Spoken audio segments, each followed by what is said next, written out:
আসসালামু আলাইকুম, কেমন আছেন সবাই?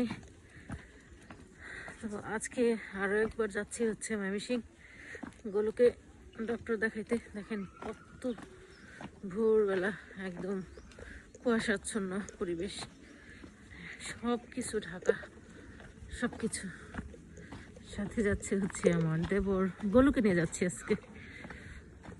হ্যাঁ দেখেন কত কুয়াশা, মানুষ আসতেছে ভিতর থেকে, বোঝা যাইতেছে না। আর এই যে গোলু সাহেবকে নিয়ে যাচ্ছে তুষার। আমরা আজকে আবার ট্রেন ধরবো, ট্রেনে করে আবার চলে যাব হচ্ছে ময়মনসিংহ। এরপর গোলুকে ডাক্তার দেখিয়ে বাড়িতে চলে আসবো। মেয়েদের বাসায় রেখে গেলাম। পাখি ডাকতেছে, একটু দূর পর্যন্ত গেলেই দেখা যায় না, কুয়াশা একদম পেছনে হয়ে যাবে, পর্যন্ত গেলে দেখা যায় না, কিচ্ছু দেখা যায় না। গোলুকে ভ্যাকসিন দিয়ে এরপর বাড়িতে চলে আসবো। হাঁটতেছি, সকাল সকাল ভালোই লাগে উঠতে, কিন্তু ওঠা হয় না এত সকালে, আলসেমি করে। আসলে রোদ উঠলে পরে বাচ্চা কাচ্চা নিয়ে বাইরে বের হই, এমনিতে ওঠা হয় না। কোনো রিক্সা নাই, আমরা হেঁটে হেঁটে যাচ্ছি। আমার দেবর চলে গেছে ওই দূরে, অনেক দূরে হাঁটতে হাঁটতে গোলুকে নিয়ে চলে গেছে। এদিকটা দেখেন উঠান ভর্তি ধান।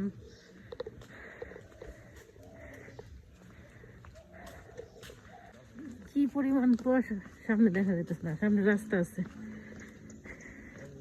রিক্সা টিক্সা এখানে দাঁড়া থাকে, কিন্তু কিচ্ছু দেখা যাইতেছে না, একদম অন্ধকার, পুরাই কুয়াশায় ঢাকা।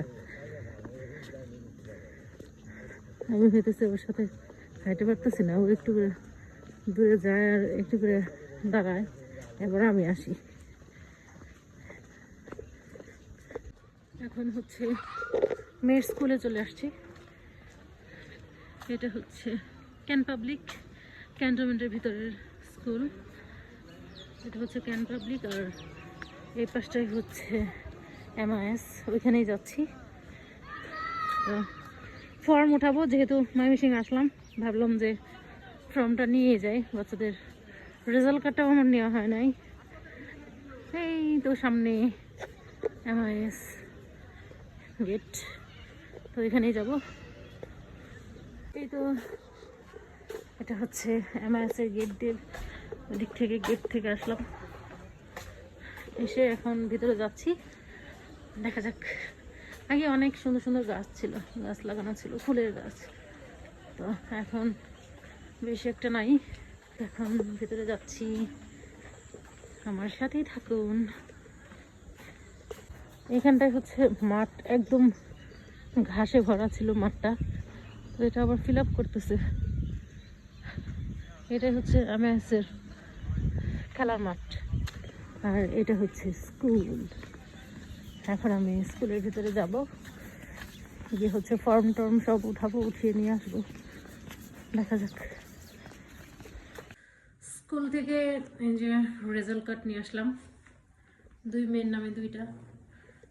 রেজাল্ট মোটামুটি আলহামদুলিল্লাহ ভালোই, মানে আমি অল্পতেই খুশি হয়ে যাই, বেশি লাগে না। তো এখন যাব হচ্ছে আমার স্কুটারের কাগজপত্র নিয়ে আসতে। স্কুটারের কাগজপত্র হয়ে গেছে, তাই এখন আবার বের হচ্ছি। স্কুল থেকে এসে রান্নাবান্না করে খাওয়া দাওয়া করে এখন আবার বের হচ্ছি স্কুটারের কাগজপত্র নিয়ে আসতে। নাম্বারিং করতে দিচ্ছিলাম, ওটা হয়ে গেছে, এখন যাব। এখন হচ্ছে 2টা বাজে, তাই লিফট বন্ধ, ভরপেট একদম খাওয়া দাওয়া করে এখন সিঁড়ি বাইতে হইতেছে। নামতে হইতেছে, বেশি একটা বেড়া লাগবে না, উঠতে গেলে আর কি ঝামেলা হইতো। আজকে সারাদিন শুধু জার্নি আর জার্নি করতেছি। এই দেখেন আমার স্কুটারের নাম্বারটা এসে পড়েছে, জাস্ট এখন শুধু নাম্বার প্লেটটা আর কি লাগাই নিয়ে আসবো গাড়িতে, মেসেজ আসার পর। আপাতত এটাতে চলা যাবে, সো দেখা যাক। আজকে সারাদিন শুধু দৌড়ের উপরে ছিলাম, এখনও আবার বাইরে বের হতে হবে, দেখা যাক কতদূর পারি। এরপর আবার বাড়ি থেকে এসে গোলুকে নিয়ে ডাক্তারের কাছে যাইতে হবে, কারণ ডক্টরের অ্যাপয়েন্টমেন্ট নেওয়াই আছে। ওকে জাস্ট ওর ভ্যাকসিনটা দিয়ে আসবো। এখন বের হবো, বুরকা টুরকা আর খুলবো না, এভাবে বেরিয়ে পড়বো।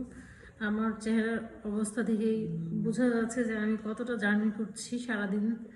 ঘুম থেকে ওঠার পরে 7টা থেকে, সকাল 7টা থেকে এখন আমার তো ওঠা হয়েছে 6টার সময়। হ্যাঁ গোলু, কি